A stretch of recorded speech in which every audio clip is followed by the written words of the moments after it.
ഒരു ഭർത്താവ് ഭാര്യനെ അടിച്ചിക്കണ്. അപ്പൊ എന്താ കാരണം പറഞ്ഞാലോ, 20 കൊല്ലമായി കല്യാണം കഴിഞ്ഞിട്ട്. ഭർത്താവ് കട പൂട്ടി വന്നപ്പോ ഭാര്യ ചോദിച്ചു, അത്രേ നിങ്ങൾക്ക് ചൂടുള്ള വേണ്ടി പച്ചവെള്ള വേണ്ടി? ഒരൊറ്റ ഒന്നാണ് കൊടുത്തിക്കണ്. 20 കൊല്ലൻ്റെ ഒപ്പം ജീവിച്ചിട്ട് ഇപ്പോഴും ഞാൻ വൈകുന്നേരം കൊയങ്ങി വീട്ടിൽ വരുമ്പോ എന്താ വേണ്ടി എനിക്കറിയില്ല.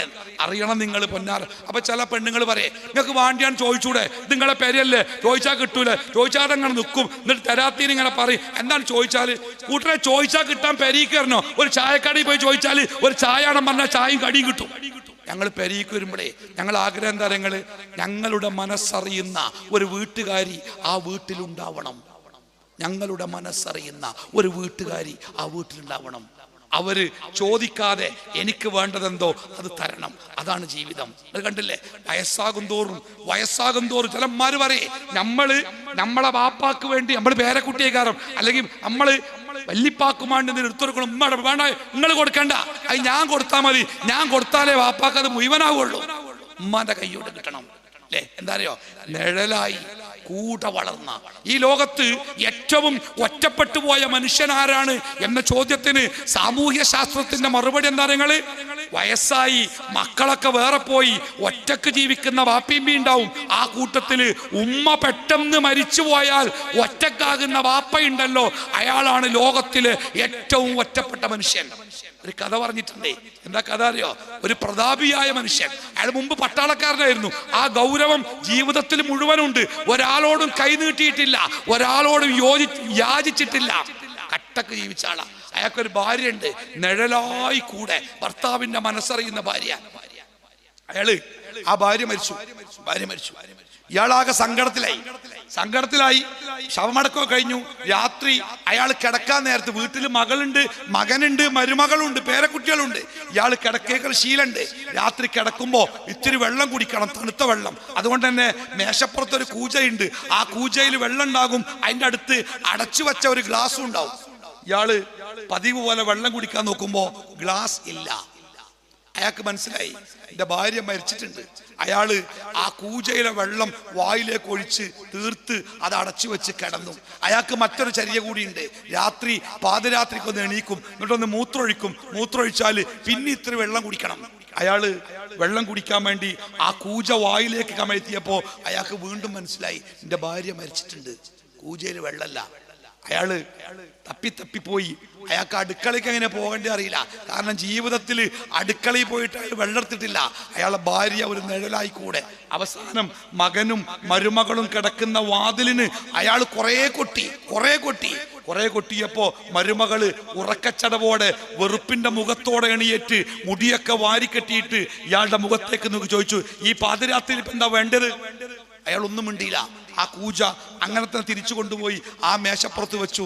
നേരം വെളുത്തപ്പോൾ അയാൾ ഉണർന്നില്ല, അയാൾ മരിച്ചു. അയാൾ മനസ്സിലാക്കി ഭാര്യ കൂടെയില്ലാത്ത ഒരു ജീവിതം അല്ലേ?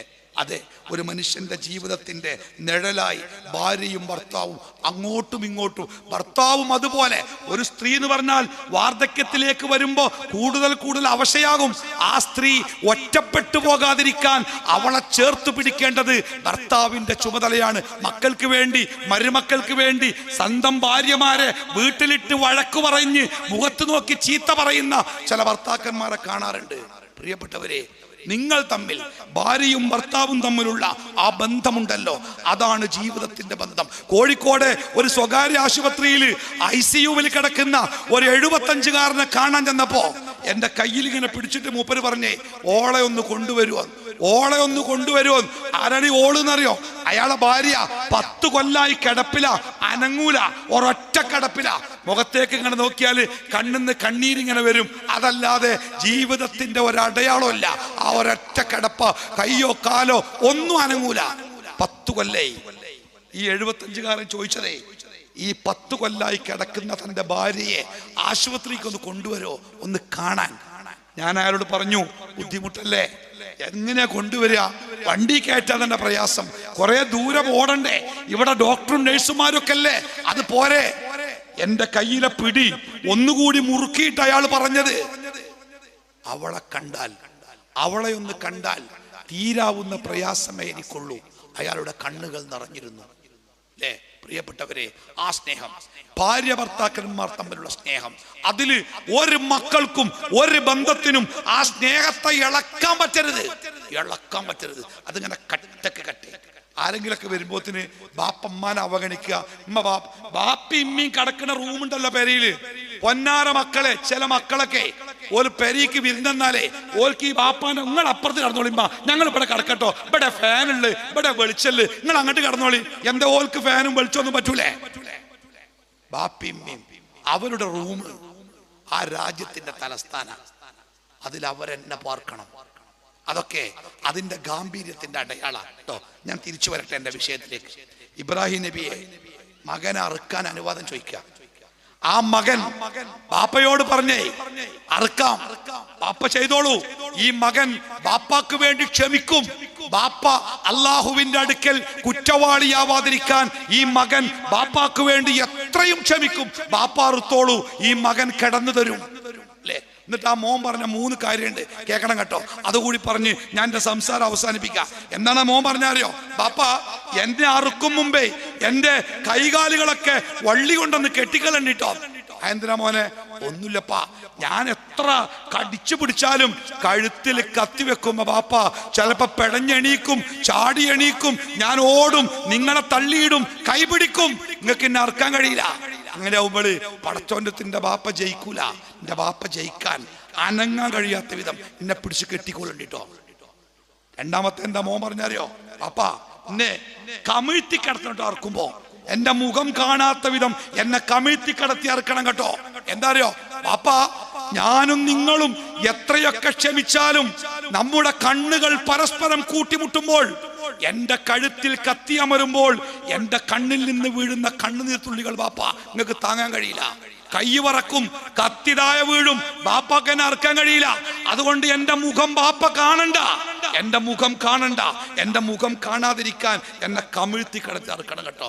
മൂന്നാമത് മകൻ പറഞ്ഞൊരു വാക്കുണ്ട്, ബാപ്പ, എന്റെ ഉമ്മ, എനിക്ക് വേണ്ടി ജീവിച്ച ഉമ്മ, ആ ഉമ്മയോട് യാത്ര പറയാൻ പോലും എനിക്ക് പറ്റിയിട്ടില്ല. കാരണം ഇതെന്തിനാ പോരുന്നത് ഞാൻ അറിയില്ലല്ലോ, ഇനി എന്റെ ഉമ്മയെ ഞാൻ കാണില്ല, ഇത് അവസാനത്തെ യാത്രയാണെന്ന് എനിക്കറിയില്ലായിരുന്നു. അതുകൊണ്ട് ഉമ്മയോട് യാത്ര ചോദിച്ചിട്ടില്ല.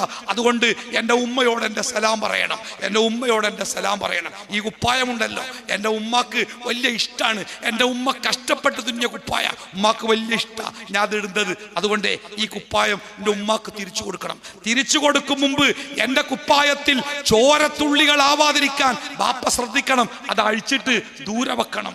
ഈ മോന്റെ ശരീരത്തിൽ നിന്ന് കുപ്പായ അഴിച്ച് ദൂരെ വെച്ചിട്ട് എന്നെ അറുക്കണം. ചോര തെറിക്കരുത്. കാരണം എന്റെ കുപ്പായത്തിൽ എന്റെ ചോര കണ്ടാൽ അത് താങ്ങാൻ എന്റെ ഉമ്മക്ക് കഴിഞ്ഞോളുന്നില്ല.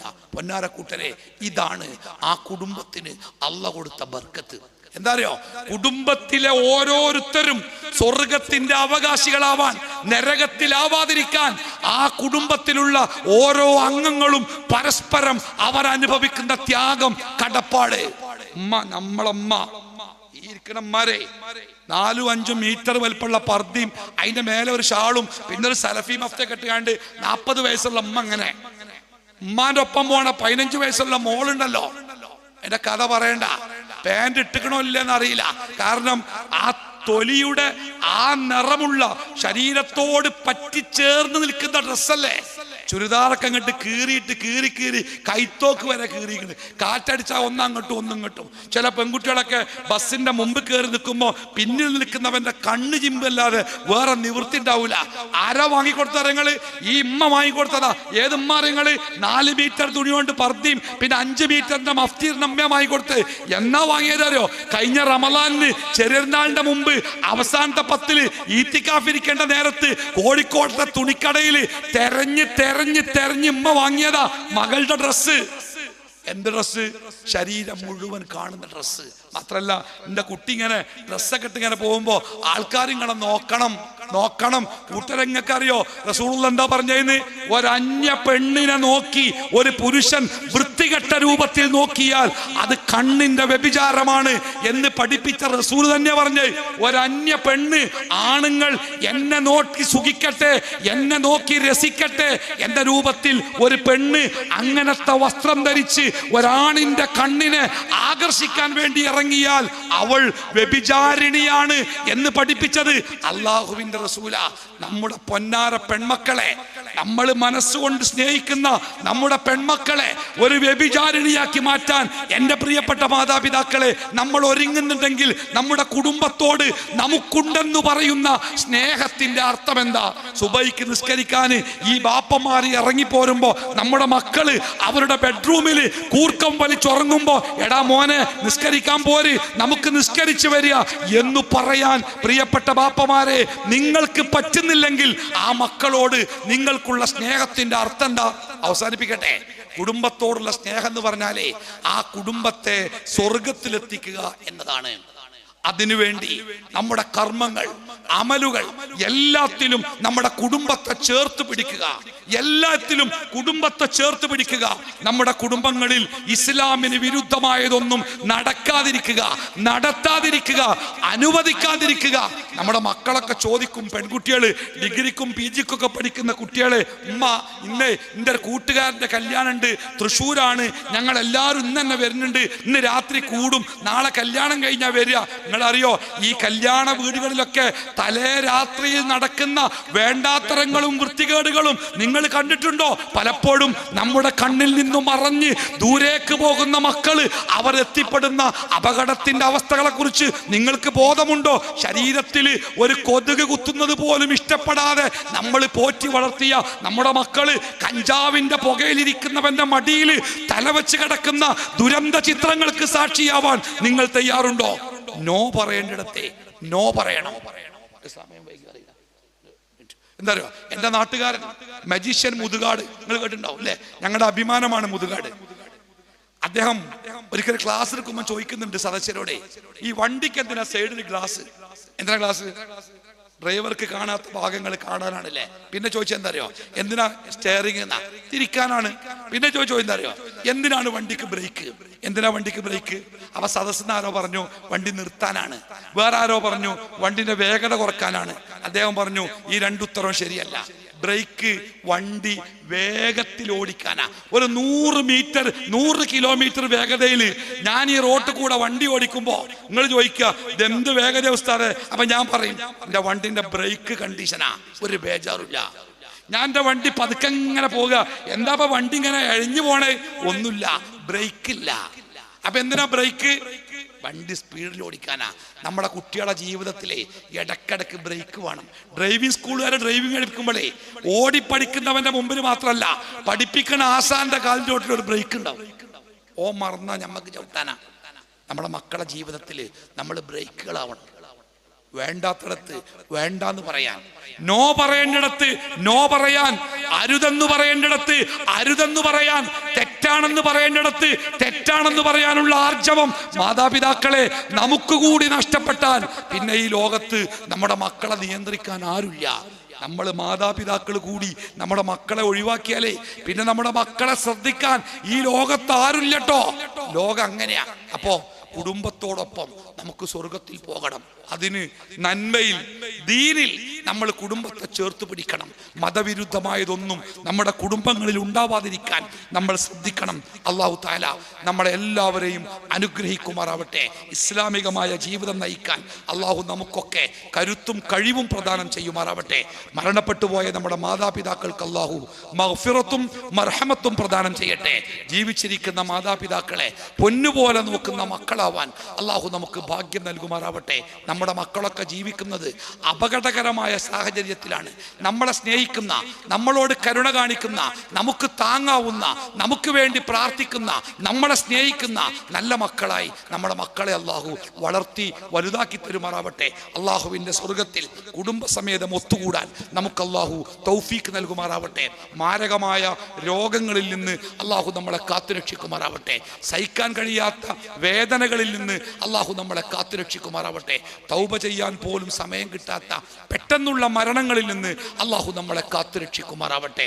ജീവിതത്തിൽ മറ്റുള്ളവർക്ക് മുമ്പിൽ തലകുനിച്ചു പോകുന്ന കടബാധ്യതകളിൽ നിന്ന് അള്ളാഹു നമ്മളെ കാത്തുരക്ഷിക്കുമാറാവട്ടെ. എവിടെ വെച്ച് എപ്പോ എങ്ങനെ മരണപ്പെട്ടാലും ലാ ഇലാഹ ഇല്ലല്ലാഹ് ചൊല്ലി മരിക്കാൻ അള്ളാഹു നമുക്ക് ഭാഗ്യം നൽകുമാറാവട്ടെ. നമ്മുടെ സഹോദരന്മാർ ഫലസ്തീനിൽ കഷ്ടപ്പെടുന്നുണ്ട്, പ്രയാസപ്പെടുന്നുണ്ട്, വേദനിക്കുന്നുണ്ട്, വേട്ടയാടപ്പെടുന്നുണ്ട്. അള്ളാഹു തആല അവർക്ക് ആശ്വാസം നൽകുമാറാവട്ടെ, സമാധാനം നൽകുമാറാവട്ടെ. സന്തോഷത്തിന്റെ പുലരികൾ അള്ളാഹു എത്രയും പെട്ടെന്ന് അവർക്ക് തിരിച്ചു കൊടുക്കുമാറാവട്ടെ. അവരെ ഇല്ലാതാക്കാനും നശിപ്പിക്കാനും ശ്രമിക്കുന്ന സയനിസ്റ്റ് സാമ്രാജ്യത്തെ ലോബികൾക്ക് അള്ളാഹു അർഹമായ ശിക്ഷ നൽകുമാറാവട്ടെ. റബ്ബന ആതിനാ ഫിദ്ദുനിയ ഹസന വഫിൽ ആഖിറതി ഹസനതൻ വഖിനാ അദാബന്നാർ വസല്ലല്ലാഹു അലാ മുഹമ്മദിൻ വഅലാ ആലിഹി വസ്വഹ്ബിഹി അജ്മഈൻ. അൽഹംദുലില്ലാഹി റബ്ബിൽ ആലമീൻ. അസ്സലാമു അലൈക്കും വറഹ്മത്തുള്ളാഹി വബറകാതുഹു.